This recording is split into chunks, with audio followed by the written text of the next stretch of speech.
lu bisa sih mendadak? Apa sih yang men-trigger lu sampai lu bisa, gue harus bisa bangun e-course, gue harus bisa nolongin orang, gue harus bisa make money? Itu lu dapat triggernya dari mana?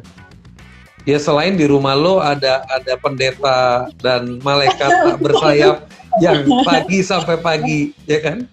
Tapi elunya kok kan nggak ada beda. Banyak orang yang misalnya bokapnya sekeren apapun, anaknya belum tentu keren-keren banget. Maksudnya, lu kok bisa gitu? Karena di umur kayak lu tuh kan masih kayak let's have fun, let's be moody, let's be chill gitu kan. And how gitu? Oke, I think kembali lagi pertama umur nggak mendefinisikan kayak kedewasaan atau pokoknya umur tuh cuma angka gitu menurut aku ya, dari aku pribadi. Dan setiap orang pasti punya timeline masing-masing. Jadi before aku mulai kayak aku pengen negasin buat teman-teman di sini, jangan pernah bandingin progres kamu sama orang lain. Kayak jadiin orang lain sebagai motivasi nggak apa-apa, tapi jangan sampai kayak ngebandingin, dia udah umur segitu udah berhasil, aku umur segini kok belum ngapa-ngapain. Karena gini, setiap orang tuh punya kisah masing-masing, setiap orang punya bukunya masing-masing. Kalau bukunya semua orang sama, ya bosen gitu loh. Kayak kita punya timeline masing-masing, jadi kita compare diri kita sama diri kita di hari kemarin aja, apakah aku udah lebih baik dari yang kemarin dibanding sama orang lain ya. Karena ya orang lain itu timeline dia, kita fokus aja sama timeline kita gitu, intinya gitu. Oke, nah kalau misalnya how aku bisa dapat ide dan semua ini, mungkin yang pertama I thank God, kayak aku benar-benar bersyukur karena aku juga dilahirin di keluarga yang dimana orang tua aku dari kecil kayak mereka ngajarin aku untuk mandiri.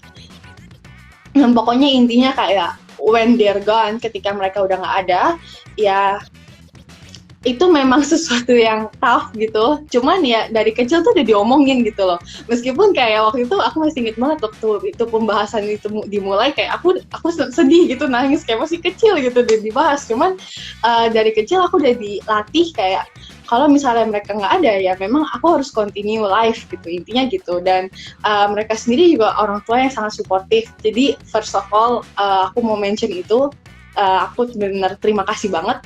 Dan yang kedua mungkin lebih ke arah kayak aku membuka diri aku untuk kayak ke networking, komunitas, segala macam dari usia yang cukup muda. I think aku mulai kayak gitu tuh di 14 tahun. Dan bahkan sebelum itu waktu aku masih SD, ya bacaan aku tuh yang kayak waktu itu pertama kali aku juga kenal kayak my breakthrough di life itu waktu itu waktu masa-masa aku dibully dan aku baca buku Miss Mary kan.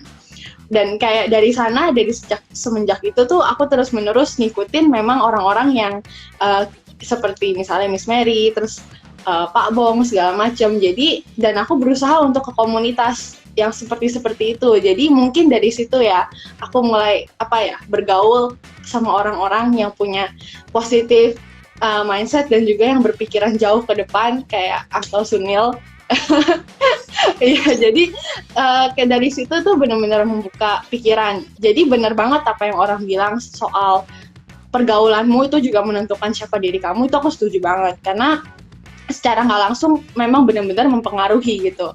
Makanya dari situ aku juga ambil pengalaman itu dari sejak SMA kan, aku juga udah mulai side job, kerja, buka brosur. Aku masih inget banget waktu SMP aku tuh jualan jasa desain brosur. Terus waktu SMA aku juga coba jadi social media strategist itu, intern, magang segala macem. Dan semua pengalaman itulah mungkin ya yang bikin aku bisa berpikiran seperti itu gitu. Tapi aku sendiri juga merasa aku masih perlu banyak belajar, makanya kayak buat teman-teman di sini kayak benar-benar aku sering banget nekanin kayak kita sama-sama belajar aja.